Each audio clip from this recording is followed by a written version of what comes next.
साथियों नमस्कार and welcome to Samadhan the solution. I am doctor Ashok Vijay और मैं आज बिहार शिक्षक भर्ती 2024 के बीपीएससी टीआरई 3.0 के जीएस जीके का एक इम्पोर्टेंट सेगमेंट भारतीय राष्ट्रीय आंदोलन के साथ इस वीडियो में आपके समक्ष प्रस्तुत हूँ। ये पार्ट 2 है। इसके पहले पार्ट 1 इसका आ चुका है और उम्मीद है आप देखे होंगे। साथियों, इस वीडियो में पहले की ही तरह अति संभावित प्रश्न और उनसे संबंधित विस्तृत व्याख्या की गई है। क्वेश्चंस का लेवल और क्वालिटी एक्सेलेंट है और इन क्वेश्चंस में से कई पहले आपको विभिन्न परीक्षाओं में देखने को मिले होंगे और बिहार शिक्षक भर्ती में जो कि बीपीएससी टीआरई 3.0 है, निश्चय ही इसमें से बहुत सारे प्रश्न आपको देखने को मिलेंगे। इसलिए हमारी दरख्वास्त होगी कि इसको आप अंत तक ज़रूर देखें। प्रारंभ करते हैं। पहला प्रश्न ही बहुत ही महत्वपूर्ण प्रश्न है और बड़ा लोकप्रिय प्रश्न है। इन आयोगों का बड़ा चहेता प्रश्न है। भारतीय पुनर्जागरण आंदोलन का पिता किसे कहते हैं? पुनर्जागरण आंदोलन का पिता बाल गंगाधर तिलक, राजा राम मोहन राय, दयानंद सरस्वती और Mangal Pandey. Option number B, Raja Ram Mohan Roy is the right answer. Raja Ram Mohan Roy के अन्य उपनामों पर प्रश्न बनते हैं। भारतीय राष्ट्रवाद का जनक इन्हें कहा जाता है। भारतीय राष्ट्रवाद का पैगंबर कहते हैं। अतीत और भविष्य के मध्य सेतु, युग दूत, प्रथम आधुनिक पुरुष कहा जाता है। आत्मीय सभा बहुत महत्वपूर्ण है। आत्मीय सभा के संस्थापक राजा राम मोहन राय थे और इसकी स्थापना कब की है? 1815 में। इनका मुख्य सिद्धांत क्या था? ब्रह्म एक है। मूर्ति पूजा का ये विरोध करते थे। एकेश्वरवाद का सप्रमाण समर्थन किया था इन्होंने। सप्रमाण का अर्थ ये है कि यह वेदों और उपनिषदों, इन दोनों को मूल हिंदू ग्रंथ मानते थे और वो ये कहते थे कि इन वेदों और उपनिषद जो हैं, इनमें यह कहा गया है कि ब्रह्म एक है, यानी देवता बहुत सारे नहीं हैं, ऐसा इन्होंने कहा था। वेदों और 5 मुख्य उपनिषदों का इसी वजह से इन्होंने बांग्ला भाषा में अनुवाद करवाया था, क्योंकि संस्कृत सभी को नहीं आती थी।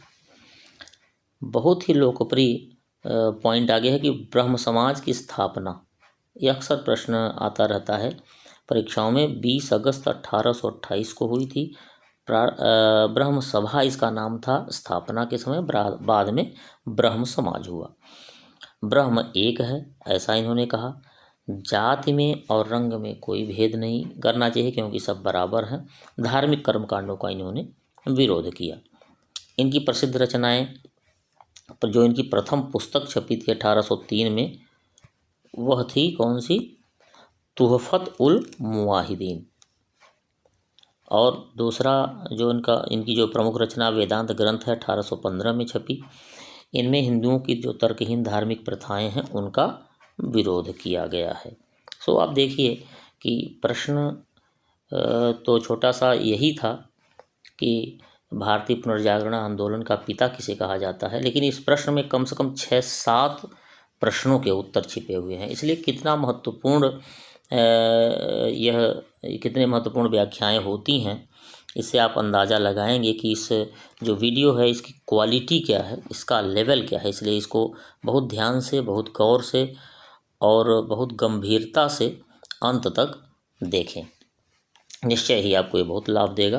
क्वेश्चन नंबर 2 है, यह किसने कहा मैं जहाँ भी हूँ जगदीशपुर वहीं है? जब जगदीशपुर की बात आए तो सबसे पहला नाम आपके मन में आएगा कुंवर सिंह, और यही इसका सही उत्तर है। कुंवर सिंह, जगदीशपुर में कुंवर सिंह ने 1857 के विद्रोह का 80 वर्ष की उम्र में नेतृत्व किया था। यह प्रश्न बनता है कि बिहार में सबसे अधिक उम्र के स्वतंत्रता सेनानी कौन थे? कुंवर सिंह थे। नेक्स्ट क्वेश्चन, बनारस हिंदू विश्वविद्यालय की स्थापना कब हुई? 1916 में, 1918 में, 1920 में और 1922 में। 1916 इज द राइट आंसर। किसके द्वारा हुई? मदन मोहन मालवीय जी के द्वारा हुई, BHU एक्ट 1915 के द्वारा। नेक्स्ट देखिए, ये वक्तव्य आपने सुना होगा। एक अच्छी यूरोपीय पुस्तकालय की एक अलमारी भारत तथा अरब के संपूर्ण साहित्य से अधिक मूल्यवान है, यह कथन किसका है? Minto, Macaulay, Charles Grant, William Bentinck. Option number B, Macaulay is the right answer. Macaulay का जो मुख्य उद्देश्य क्या था? भारत में एक ऐसे समूह का निर्माण करना था जो रंग और रक्त से भारतीय हो, लेकिन विचारों, रुचि और बुद्धि से अंग्रेज हो, यानी जो सोचता हो वो अंग्रेजों की तरह सोचता हो। दूसरा, भारतीय संस्कृति की यह उपेक्षा करता था, कमतर समझता था और भारतीयों में कमतरी का भाव, हीन भावना पैदा करना इसका मुख्य उद्देश्य था। लोग यह समझें कि हम तो बहुत निम्न स्तर के हैं और ये जो करते हैं, जो सोचते हैं अंग्रेज लोग, यानी पाश्चात्य सभ्यता बहुत अच्छी है। तो इन विचारों से आप मैकाले का जो उद्देश्य है, जो उसके अंदर जो भावना थी भारत के प्रति, उसका अंदाजा लगा सकते हैं। क्वेश्चन नंबर 5, प्रार्थना समाज के संस्थापक कौन थे? Bal Gangadhar Tilak, Raja Ram Mohan Roy, Dayanand Saraswati, Atmaram Pandurang. Atmaram Pandurang, T is the right answer. इसके जो मुख्य प्रेरक थे वो केशव चंद्र सेन थे। बम्बई में 1867 में स्थापना की गई। मुख्य उद्देश्य जाति प्रथा का विरोध था, विधवा विवाह एवं स्त्री शिक्षा को प्रोत्साहन देना था, स्त्री पुरुष की विवाह की आयु में वृद्धि करना था, यानी बाल विवाह को समाप्त करना भी इसका मुख्य उद्देश्य था। नेक्स्ट, भारत में जनगणना कब से शुरू हुई? 1811, 1911, 1872, 1972। 1872 इज द राइट आंसर। 1872 में वायसराय उस समय लॉर्ड मेयो था जब पहली जनगणना हुई। लेकिन ध्यान रखिएगा कि नियमित जब जनगणना की बात आए, यानी हर 10 साल में जनगणना कब से प्रारंभ हुई, तो 1881 सही आंसर होगा और उस समय वायसराय लॉर्ड रिपन था। नेक्स्ट क्वेश्चन, कौन सा राष्ट्रवादी समाचार पत्र नहीं था? The Times of India, the Hindu, the Mahratta, Bengali. Question number 7 का जो आंसर है वो ये है, द टाइम्स ऑफ इंडिया। बाकी ये तीनों राष्ट्रवादी समाचार पत्र थे। क्रांतिकारी गतिविधियों से जुड़ी कुछ पत्रिकाएं हैं, जैसे गदर, युगांतर और संध्या, ये राष्ट्रवादी थी, क्रांतिकारियों से जुड़ी थी। देखिए, कुछ लोकप्रिय पत्र और पत्रिकाएं हैं जो बहुत ही फेवरेट रही हैं आयोगों के, वो अक्सर इन पर प्रश्न पूछते हैं, तो यहाँ हमने मेंशन किया है, इसको ध्यान से देख लीजिए, एक दो बार स्क्रीनशॉट ले लीजिएगा। Young India Mahatma Gandhi, Hindu patriot Harishchandra Mukherjee, Kesari बाल गंगाधर तिलक, बंगाली सुरेंद्र नाथ बनर्जी, द हिंदू जी सुब्रमण्यम अय्यर, सुधारक गोपाल कृष्ण गोखले, हिंदुस्तानी गंगा प्रसाद वर्मा। सो इनको एक दो बार आप देख लीजिएगा, क्योंकि इनसे प्रश्न लगातार बनते रहे हैं और संभावित भी हैं। नेक्स्ट, इंकलाब जिंदाबाद का नारा किसने दिया? सुभाष चंद्र बोस, भगत सिंह, इकबाल और Chandrashekhar Azad. Bhagat Singh is the right answer. नारा किसने दिया? इसमें एक चीज़ ध्यान देने योग्य है कि जब यह पूछे कि यह रचना किसकी है, तो रचना है मोहम्मद इकबाल की, लेकिन यदि नारा कहा जाए तो नारे के रूप में प्रयोग भगत सिंह ने किया था और उन्होंने ही इसको लोकप्रिय बना दिया। तो यह दो तरह से क्वेश्चन बनेंगे, इसको जरूर ध्यान दीजिएगा। नेक्स्ट, क्वेश्चन नंबर 9 है, all India trade union Congress के प्रथम अध्यक्ष कौन थे? एम.एन. जोशी, स्वामी सहजानंद, लाला लाजपत राय और दीवान जवाहरलाल। लाला Lajpat Rai is the right answer. इसकी जो स्थापना है 1920 में मुंबई में हुई थी, पहले का बम्बई। और दीवान चमन लाल जो थे वो प्रथम महासचिव थे और स्थापना में भी उनकी बड़ी महत्वपूर्ण भूमिका रही। नेक्स्ट क्वेश्चन है, होम रूल लीग से कौन संबंधित नहीं थे? Annie Besant, M Subramania Iyer, T S. Olcott और बाल गंगाधर तिलक। इसका सही उत्तर है सी, टी.एस. ऑलकॉट, क्योंकि ये किससे संबंधित थे? ये थियोसॉफिकल सोसाइटी से संबंधित थे। होम रूल लीग की जो स्थापना है वो दो लोगों ने अलग अलग समय पे अलग अलग जगह की थी। तिलक ने अप्रैल 1916 में की और एनी बेसेंट ने सितंबर 1916 में की। अय्यर जो थे वो एनी बेसेंट की लीग के सदस्य थे, उनके साथ में थे। लखनऊ अधिवेशन 1916 बड़ा महत्वपूर्ण है और बहुत पूछा जाता है। होम रूल लीग अपनी राजनीतिक शक्ति का प्रदर्शन करने में सफल रहा। यहीं पर कांग्रेस और इस लीग का समझौता हुआ, इसलिए भी यह प्रसिद्ध है और प्रश्न परीक्षा में आता है। बहुत सारे इस समझौते के लिए बड़े उत्साहित थे होम रूल लीग वाले, और पूरी वहाँ से ट्रेन बुक करके लखनऊ गए थे। तो और हजारों की संख्या में वहाँ पर लखनऊ पहुँचे थे और उन्होंने अपने एक राजनीतिक शक्ति का प्रदर्शन किया और उसमें वो कामयाब भी रहे थे। क्वेश्चन नंबर 11 है, अखिल भारतीय किसान सभा के प्रथम सत्र की अध्यक्षता किसने की? स्वामी सहजानंद, एन.जी. रंगा, राजेंद्र प्रसाद और लाला लाजपत राय। अखिल भारतीय किसान सभा, इससे संबंधित है कौन? स्वामी सहजानंद। स्वामी सहजानंद जी ने लखनऊ में 1936 में अखिल भारतीय किसान कांग्रेस की स्थापना की और इसका बाद में नाम पड़ा अखिल भारतीय किसान सभा। अध्यक्ष जो स्वामी सहजानंद सरस्वती थे, बिहार किसान सभा के संस्थापक भी थे ये, और महासचिव जो थे एन.जी. रंगा थे, आंध्र में किसान के नेता थे। यह वही एन.जी. रंगा है जिन्होंने चंपारण सत्याग्रह के समय महात्मा गांधी का विरोध किया था। ऑल इंडिया यूनाइटेड किसान सभा फिर उन्होंने बनाई 1949 में। स्वामी सहजानंद जी ने भूमि, जलमार्ग, ऊर्जा और संपत्ति के सभी स्रोतों का राष्ट्रीयकरण करना इनकी मुख्य मांगे थी।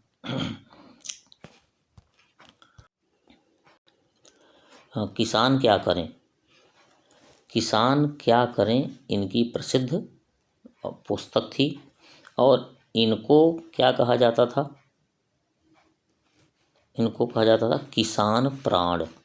तो इस तरह से आप देखेंगे स्वामी सहजानंद जी एक बहुत बड़े किसान नेता थे। इनके बारे में बहुत सारे प्रश्न ऐसे आते हैं। अनहैप्पी इंडिया के लेखक कौन हैं? लाला लाजपत राय, बाल गंगाधर तिलक, Annie Besant, Mahatma Gandhi. Unhappy India के लेखक लाला लाजपत राय जी थे। बाल गंगाधर तिलक ने केसरी और मराठा का संपादन किया था। एनी बेसेंट जो थी वो कॉमनवेल्थ और न्यू इंडिया से संबंधित थी। महात्मा गांधी यंग इंडिया और हरिजन से संबंधित थे। नेक्स्ट क्वेश्चन, भारतीय राष्ट्रीय कांग्रेस की प्रथम महिला अध्यक्ष कौन थी? सरोजनी नायडू, कस्तूरबा गांधी, एनी बेसेंट और विजयलक्ष्मी पंडित। कांग्रेस की प्रथम महिला अध्यक्ष एनी बेसेंट थी। यहाँ पर आपको ध्यान देना है कि प्रथम महिला अध्यक्ष एनी बेसेंट और प्रथम भारतीय महिला अध्यक्ष पूछे तो सरोजनी नायडू को लगाना है। ये दूसरी महिला अध्यक्ष थी। कानपुर अधिवेशन 1925 में इनको चुना गया था। 1917 में एनी बेसेंट जी अध्यक्ष बनी थी। थियोसॉफिकल सोसाइटी और होम रूल लीग से इनका संबंध था। नेक्स्ट क्वेश्चन, सेडल विश्वविद्यालय आयोग कब नियुक्त हुआ? 1916, 1917, 1918 और 1919। ऑप्शन नंबर बी 1917 सही उत्तर है। उद्देश्य इसका जो मुख्य था वो कोलकाता विश्वविद्यालय, जो कि उसमें कलकत्ता विश्वविद्यालय था, उसकी संभावनाओं का अध्ययन करना था। और इन्होंने जो रिपोर्ट दी वो बड़ी महत्वपूर्ण थी। इन्होंने कहा कि विश्वविद्यालय की शिक्षा के सुधार हेतु माध्यमिक शिक्षा का सुधार बहुत आवश्यक है। नेक्स्ट 15वां प्रश्न है, भगत सिंह, राजगुरु और सुखदेव को फांसी कब दी? 23 मार्च 1931, 23 अप्रैल 1931, 23 मार्च 1932, 23 अप्रैल 1932। Option number A 23 March 1931 is the right answer. Hindustan socialist Republican association जो HSRA था, इसके सदस्य भगत सिंह तथा बटुकेश्वर दत्त ने केंद्रीय असेंबली में बम फेंका था, जिसे लाहौर षड्यंत्र कांड के अंतर्गत उसमें मुकदमा चला था। और जिस समय फांसी दी गई थी उस समय भगत सिंह की जो उम्र थी वो 21 वर्ष के आसपास थी। तो इतनी कम उम्र में वो फांसी पर चढ़ने वाले व्यक्ति थे। नेक्स्ट क्वेश्चन है, जलियांवाला बाग में प्रदर्शन के लिए, अच्छा ये सीधा प्रश्न पूछा जाता है इसकी, इनको फांसी कब दी गई, इसकी तिथि कई बार पूछी गई है, इसको बिल्कुल याद रखिएगा क्योंकि इसमें उलझा देता है। 23 मार्च 1931 कह देगा, 23 अप्रैल 1931 कह देगा, तो इसमें बिल्कुल याद रखिएगा 23 मार्च 1931। नेक्स्ट क्वेश्चन है, जलियांवाला बाग में प्रदर्शन के लिए लोग क्यों जमा हुए थे? बैसाखी पर्व मनाने के लिए, गांधी जी और लाला लाजपत राय की गिरफ्तारी के विरोध में प्रदर्शन हेतु, किचलू तथा सत्यपाल की गिरफ्तारी के विरोध में प्रदर्शन हेतु, पंजाब सरकार की नीतियों के विरोध में प्रदर्शन हेतु। गांधी जी और लाला लाजपत राय को तो पंजाब में आने ही नहीं दिया गया था, इसलिए सही उत्तर होगा किचलू तथा सत्यपाल की गिरफ्तारी के विरोध में प्रदर्शन के लिए। रॉलेट एक्ट ये वही है जो बिना वकील, बिना अपील और बिना दलील वाला एक्ट था, यानी किसी को कहीं भी कभी भी गिरफ्तार किया जा सकता था और जेल में डाल देते। तो इसका बहुत विरोध हो रहा था, लगातार कांग्रेस भी विरोध कर रही थी। और इस विरोध को रोकने के लिए जो गांधी जी और लाला लाजपत राय जी को पंजाब में प्रवेश नहीं दिया गया। पंजाब के बहुत बड़े और लोकप्रिय नेता थे डॉक्टर सत्यपाल और डॉक्टर किचलू, इनको गिरफ्तार कर लिया गया और उसके वजह से लोग शांतिपूर्ण प्रदर्शन के लिए एक आयोजन किए जलियांवाला बाग में। वहाँ सब लोग निहत्थे बैठे थे, उनको लगा कि हम प्रदर्शन कर रहे हैं, लेकिन एक हत्यारा जनरल डायर था, उन्होंने उनकी 13 अप्रैल 1919 को नृशंस नरसंहार करवाया और निहत्थे लोगों पर गोली चलवा दी। बहुत सारे इनोसेंट लोग मारे गए, कितनों ने अपनी जान बचाने के लिए कुएं में छलांग लगा दी और वहाँ भी नहीं बचे। यह तिथि याद रखिएगा 13 अप्रैल 1919। और इस नृशंस हत्याकांड के विरोध में रविंद्रनाथ टैगोर ने नाइटहुड की जो उपाधि थी उन्होंने वापस कर दी थी। 13 मार्च 1940 को उधम सिंह ने जनरल डायर की हत्या का बदला ले लिया और उसको जाकर वहाँ इंग्लैंड में गोली मार दिया। नेक्स्ट क्वेश्चन है, 17वां प्रश्न है, गांधी इरविन समझौते में किसने महत्वपूर्ण भूमिका निभाई? मदन मोहन मालवीय, मोतीलाल नेहरू, तेज बहादुर सप्रू और Jawaharlal Nehru. Option number C Tej Bahadur Sapru is the right answer. समझौता की जो तिथि थी वो क्या थी? 5 मार्च 1931। समझौते के तहत कांग्रेस सविनय अवज्ञा आंदोलन को समाप्त करने पर राजी हो गई। द्वितीय गोलमेज सम्मेलन में, इम्पॉर्टेंट है, द्वितीय गोलमेज सम्मेलन में भाग लेने के लिए तैयार हो गई। लेकिन बहुत निराशाजनक बात यह रही कि जो भगत सिंह, राजगुरु और सुखदेव को फांसी न दिए जाने की जो जनता की मांग थी उसको वार्ता में सम्मिलित ही नहीं किया गया। और ऐसा कहा जाता है कि यदि महात्मा गांधी उस समय अड़ जाते कि इनको फांसी नहीं दी जाएगी, या दी जाएगी तो हम ये बातें नहीं मानेंगे, यानी गोलमेज सम्मेलन में भी नहीं जाएंगे, यदि ऐसा कहते तो शायद ऐसा हो सकता था, लेकिन ऐसा हुआ नहीं।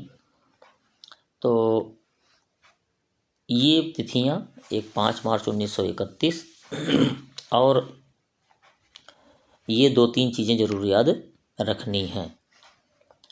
सविनय अवज्ञा आंदोलन एक तो वापस लेने की बात कही गई और गोलमेज सम्मेलन में भाग लेने के लिए तैयार हो गए और गए भी कांग्रेस की ओर से महात्मा गांधी।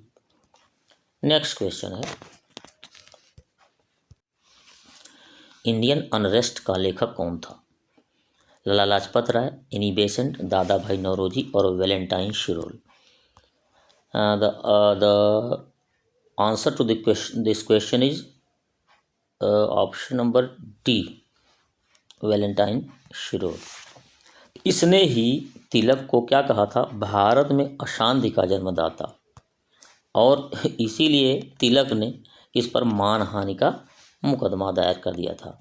सो the answer was option number D, Valentine Chirol. 19वां प्रश्न है, थियोसॉफिकल सोसाइटी की स्थापना की। बहुत बार प्रश्न ये पूछा गया है। थियोसॉफिकल सोसाइटी की स्थापना किसने की? Lala Lajpat Rai, madam H P. Blavatsky, Dada भाई Naoroji, madam Bhikaji Cama. Option number B, madam H P. Blavatsky is the right answer. Colonel Olcott, अमेरिकी सैनिक अधिकारी व अन्य द्वारा 1875 में जो न्यूयॉर्क में इसकी स्थापना की गई। अडयार मद्रास में 1882 में 1882 में इसकी अंतर्राष्ट्रीय कार्यालय की स्थापना की गई और इसका मुख्य उद्देश्य था प्राचीन हिंदू धर्म में लोगों का विश्वास जगाना और धर्म को देश सेवा का, समाज सेवा का आधार बनाना। Madam H P. ब्लावेट्स्की जो थी वो रूस की थी, कर्नल अलकॉट जो थे वो अमेरिका के थे। तो इस तरह से अलग अलग देशों के लोगों ने मिलके यह संगठन बनाया। नेक्स्ट क्वेश्चन है, भारत की राजधानी का कोलकाता से दिल्ली स्थानांतरण कब हुआ? 1911, 1915, 1916 और 1920। 1911 is the right answer. Delhi दरबार का आयोजन हुआ दिसंबर 1911 में। ब्रिटिश सम्राट जॉर्ज पंचम और महारानी मेरी के स्वागत में यह आयोजन हुआ था और उसी समय बंगाल का विभाजन सम्राट ने रद्द किया और कोलकाता की जगह दिल्ली को नई राजधानी बनाने की घोषणा की। यदि क्वेश्चन में 1911 न हो और 1912 हो तो वही सही उत्तर होगा, क्योंकि ये दिसंबर 1911 में घोषणा हुई थी और ये इसका जो क्रियान्वयन था 1912 में हो पाया था। तो यदि 11 न हो और 12 हो तो 12 ही सही उत्तर टिक किया जाएगा। नेक्स्ट क्वेश्चन, किस प्रसिद्ध भारतीय को गुरुदेव कहा जाता है? ये इस प्रश्न का उत्तर आप शायद दे पाएंगे, आसान है। महात्मा गांधी, रविन्द्रनाथ टैगोर, सी राजगोपालाचारी और Lala Lajpat Rai. Option number B is the right answer, Rabindranath Tagore. Rabindranath Tagore बहुत ही लोकप्रिय नाम है। राष्ट्रगान के रचयिता हैं, जनगण मन के। शांति निकेतन विद्यालय की इन्होंने स्थापना की 1901 में। बाद में वह बहुत ही विश्व प्रसिद्ध विश्व भारती नामक विश्वविद्यालय में परिवर्तित हो गया 1913 में। गीतांजलि के लिए इनको साहित्य का नोबेल पुरस्कार 1913 में मिला। बहुत ही महत्वपूर्ण पुस्तक गीतांजलि थी। सो रविन्द्रनाथ टैगोर बहुत ही महत्वपूर्ण व्यक्ति हैं। इनके बारे में ये तथ्य जो हैं उनको याद रखना आवश्यक है। नेक्स्ट क्वेश्चन, महात्मा गांधी ने कांग्रेस के किस अधिवेशन की अध्यक्षता की? 1924, 1928, 1930 और 1932। Option number A 1924, 1924 is the right answer. 39वां अधिवेशन था। यह बेलगांव में हुआ था 1924 में। बेलगांव को भी बहुत जरूर याद रखना है। बेलगांव, ऐसा भी प्रश्न आता है कि महात्मा गांधी किस अधिवेशन में, यानी कहाँ जो अधिवेशन हुआ वहाँ अध्यक्ष थे कांग्रेस के। गांधी और CR दास का जो के बीच का समझौता था, उसका अनुमोदन भी इसी अधिवेशन में हुआ था। महत्वपूर्ण एक और अधिवेशन है 1912 में बांकीपुर बिहार में अधिवेशन हुआ था। उसकी अध्यक्षता मुधोलकर ने की थी। उसमें क्या था कि A.O. ह्यूम को कांग्रेस का पिता कहा गया था। A.O. ह्यूम को कांग्रेस का पिता कहा गया था, ये तथ्य भी याद रखिए। नेक्स्ट क्वेश्चन है, 23वां प्रश्न है, आज़ाद हिंद फौज INA, इंडियन नेशनल आर्मी की स्थापना कब अस्तित्व में आई थी? 1943, 1940, 1941 और 1942। Option number A 1943 is the right answer. इसके बारे में कुछ तथ्य हैं और महत्वपूर्ण हैं, इनको याद रखना जरूरी है। INA मोहन सिंह के दिमाग की उपज थी। ये प्रश्न आता है कि INA किसके दिमाग की उपज थी, इसलिए सीधे सीधे लिखा गया है कि मोहन सिंह के दिमाग की उपज थी। मार्च 1942 में रास बिहारी बोस ने टोक्यो में एक सम्मेलन में आज़ाद हिंद फौज के गठन का निर्णय लिया था। जुलाई 1943 में रास बिहारी बोस ने INA की कमान सुभाष चंद्र बोस को सौंप दी और 21 अक्टूबर 1943 को सुभाष चंद्र बोस ने सिंगापुर में स्वतंत्र भारत की अस्थायी सरकार का गठन कर आज़ाद हिंद सरकार के निर्माण की घोषणा कर दी। तो 21 अक्टूबर 1943 को याद रखें, यह INA के स्थापना की तिथि है। दूसरा यह प्रश्न आता है, यह कहाँ स्थापित हुई, तो आप बताएंगे यह सिंगापुर में स्थापित हुई। 1945 में लाल किले में आज़ाद हिंद फौज के सिपाहियों की एक प्रसिद्ध जो मुकदमा चला था, उसमें पैरवी KN काटजू, जवाहरलाल नेहरू और तेज बहादुर सप्रू का एक पूरा समूह कर रहा था, जिसमें चौथे व्यक्ति थे, वो थे कौन? भूला भाई देसाई। और यही इन सब के जो समूह था उसकी अध्यक्षता कर रहे थे। यह भी प्रश्न परीक्षाओं में पूछा जाता है, याद रखना जरूरी है। क्वेश्चन नंबर 24, शेरे पंजाब के नाम से कौन प्रसिद्ध हैं? आपको पता होगा, भगत सिंह, उधम सिंह, लाला लाजपत राय और Bal Gangadhar Tilak. Option number C Lala Lajpat Rai is the right answer. इन्हें पंजाब केसरी के नाम से भी जाना जाता है, बहुत पॉपुलर नाम था। कांग्रेस के गरम दल के नेता थे और पूरे पंजाब के प्रतिनिधि थे, और उसी समय साइमन कमीशन का विरोध करते हुए जब लाठी चार्ज किया गया, उसमें घायल हुए और 1928 में कुछ ही दिनों के पश्चात उनका देहांत हो गया। और लाठीचार्ज के बाद ही पंजाब के इस शेर लाला लाजपत राय ने कहा था कि यह जो लाठी पड़ रही है, यह जो घटना है, यह क्या है, क्या होगी? अंग्रेज सरकार के ताबूत की आखिरी कील साबित होगी।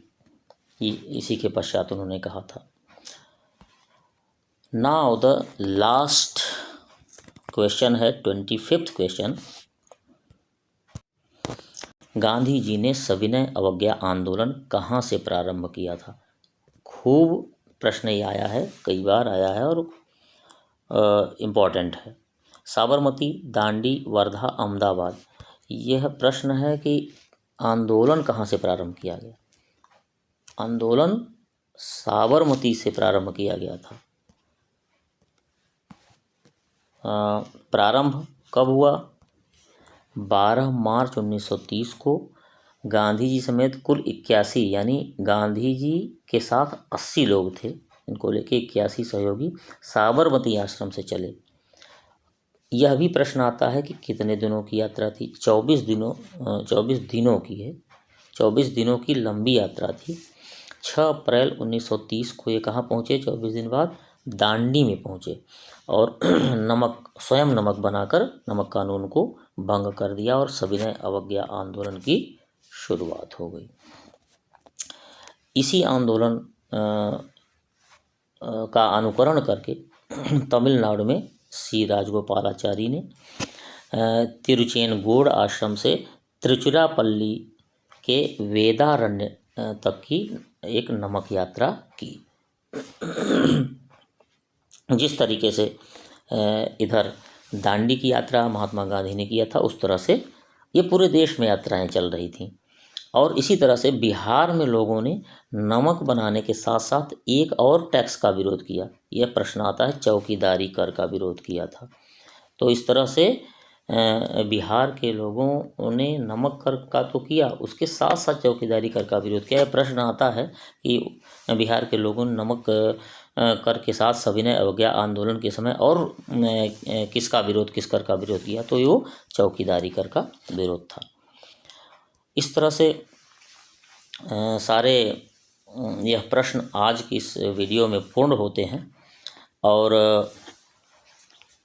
आप सब का बहुत बहुत धन्यवाद इस वीडियो को देखने के लिए। और साथियों, पूरे जोश और पूरे जुनून, पूरे उत्साह, पूरी ऊर्जा, पूरी क्षमता के साथ जुट जाइए, निश्चय ही आपको जीत मिलेगी। आई थिंक आप लोग इस बात से एग्री करेंगे कि इस वीडियो के कंटेंट पर बड़ी मेहनत लगी है। और यदि हाँ है तो please like, share and subscribe the channel Samadhan the solution. Thank you for watching this video. Thank you.